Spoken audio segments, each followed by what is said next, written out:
राजनीति का उद्देश्य किसी मलाई को लेकर के मैं राजनीति में कभी नहीं आया, क्योंकि हम लोग बहुत ही सामान्य परिवार से आते हैं।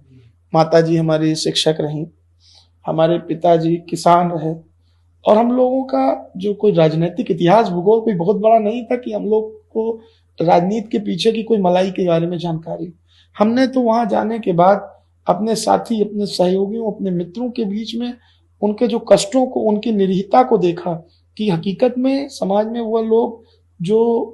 मध्यम वर्गीय लोग हैं या गरीब लोग हैं, जब किसी बड़े प्लेटफॉर्म में जाते हैं तो उनको किन किन समस्याओं से सामना करना पड़ता है। हम लोग वहां से नीचे से ऊपर आए। अच्छा, छात्र राजनीति की बात करें पंडित जी, तो क्या क्या मुद्दे उस वक्त आपको दिखाई देते थे कि भाई ये परिवर्तन तो कम से कम होना चाहिए? सबसे ज्यादा उस समय का जो राजनीति का ज्वलंत मुद्दा था, वो सबसे बड़ा ज्वलंत मुद्दा था बच्चों के पास। चूंकि बड़े परिवार के लोग तो शिक्षा की व्यवस्था का अनुपालन, अच्छी शिक्षा की व्यवस्था का अनुपालन आराम से कर लेते हैं, लेकिन जो मध्यम वर्गीय और गरीब परिवार के बच्चे थे वो लोग शिक्षा का अनुपालन नहीं कर पाते थे, अच्छे कॉलेजेस में नहीं जा पाते थे, अच्छी चीजों को नहीं जा पाते थे। और जो सरकार के द्वारा चलाई हुई छात्रवृत्ति की स्कीमें होती थी या प्रतियोगी व्यवस्थाएं जो छात्र की होती थी, वो सभी लोगों तक नहीं पहुंच पाती थी। और आपको बता दूं, चूंकि सरकार की जो व्यवस्थाएं थी वो सीमित होती, अगर हॉस्टल है तो एक सीमित बच्चों को ही मिल पाएगा,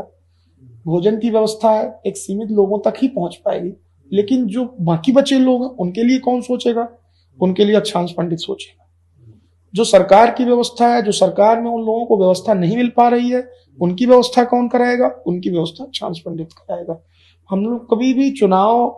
हम लोग इसलिए नहीं आए राजनीति में, या चूंकि हमारी हैसियत ही नहीं थी कि हम चुनाव और राजनीति के बारे में सोच सके। ये तो एक कॉर्पोरेट का मुद्दा था। आप जानते हैं कि नेताओं के बेटे ही नेता बनते हैं। किसी गरीब व्यक्ति का बेटा नेता बनने के लिए सोच भी नहीं सकता, राजनीति में आने के लिए विचार नहीं कर सकता। और हम लोग हकीकत में, हमारी 5 पीढ़ी में कोई वार्ड मेंबर ही नहीं था, तो हम कैसे सोच लेते कि हम राजनीति में आएंगे? लेकिन वो जनसमुदाय, लेकिन जो वो निरीह लोग, जब उन लोगों की मदद के लिए हम लोगों ने पहले कई लोगों के बीच में जाने का, सामाजिक लोगों के बीच भी जाने का काम किया कि हमारे आप सहयोगी हैं, आप इनकी मदद करें, ऐसी। जब हम लोगों ने देख लिया कि जो छात्र, जिसकी मदद करने वाला कोई व्यक्ति नहीं था, कोई संगठन नहीं थे, तो उसके बाद हम लोगों ने अपना एक स्वयं का संगठन बनाने का काम किया। हमने कहा कि जो विभिन्न विचारधारा, विभिन्न देश के लोग, विभिन्न राजनीतिक पार्टियां सब अपना अपना नारा बता रही है और हमको अपने नारे में ले जाने की बात करती है, तो उस नारे पे हम कैसे चल पाएंगे? जब तक हमारी मूल समस्या, हमारे मूल मुद्दों पर जो हमारे साथ रहेगा, हम उसके साथ जाएंगे। यानी पहले आप विद्यार्थी परिषद में थे, उसके बाद आपने खुद का, हाँ, हमने शुरुआत और विचार से ही हमारी राजनीति होगी। हमारा मूल उद्देश्य हमेशा से इस बात का रहा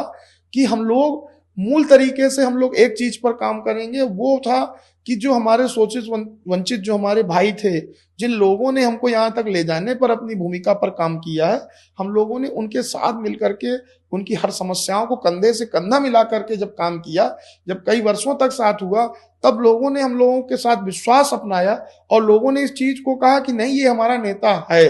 हमने किसी को, चूंकि हम उस हैसियत के ही व्यक्ति नहीं थे, हमने एक भारी संख्या में ब्लड कैंप लगवाए,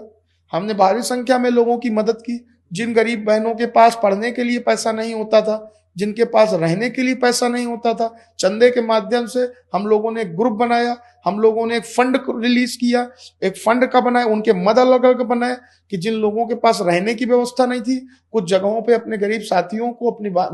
अपनी बहनों को, उन लोगों के लिए रहने की, भोजन की, और जब तक वो तैयारी करना चाहता था, उसकी तैयारी में भी विभिन्न, कई बार सरकारी योजनाओं की मदद भी दिलाने की कोशिश की। तो इस तरीके के जो जमीन के काम थे, जिन पे किसी राजनीतिक दल की नजरें भी नहीं थी, हम लोग वहां जाकर के काम करने का काम किया। अच्छा, आपने शोषित वंचित छात्रों की बात की।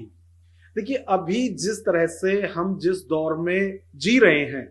यहाँ पर सामाजिक रूप से ही शोषित और वंचित जो लोग हैं, उनके लिए तो आरक्षण की व्यवस्था है,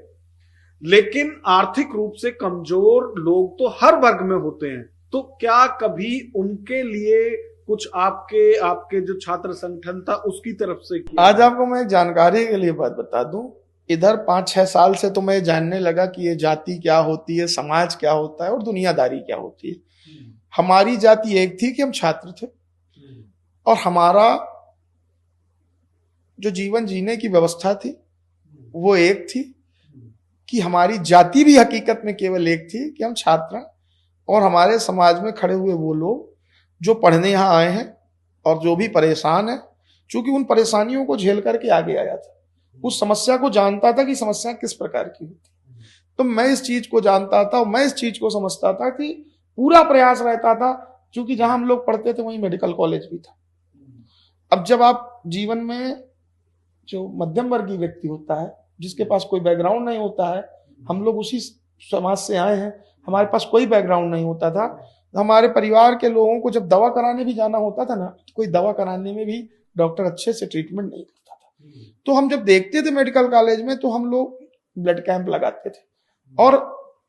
हॉस्पिटल से भेज दिया जाता था, जाओ हॉस्टल चले जाओ, वहां से जाकर के तुम्हारे पास खून नहीं है तो वो लोग हॉस्टल के बच्चे खून दे देने का काम करेंगे। तो इस तरीके की विभिन्न प्रकार की जो व्यवस्थाओं पे हम लोगों की काम होता था, और वो काम हमने कोई अलग से स्पेशल काम नहीं किए, ये वही समाज के काम थे जिनकी तरफ कोई ध्यान ही नहीं दे रहा है, और हमको उसका दर्द महसूस हो रहा था, तब हम लोगों ने वो काम किया। और कंटिन्यूटी में, अच्छा पैसा कोई, हम लोग हमेशा से जब छात्र राजनीति रही हो, किसान राजनीति में, हम लोग हमेशा राजनीतिक संगठन थे, पैसा हमारे पास होना कोई व्यवस्था ही नहीं थी हमारे पास। अच्छा चलिए, आपने छात्र राजनीति की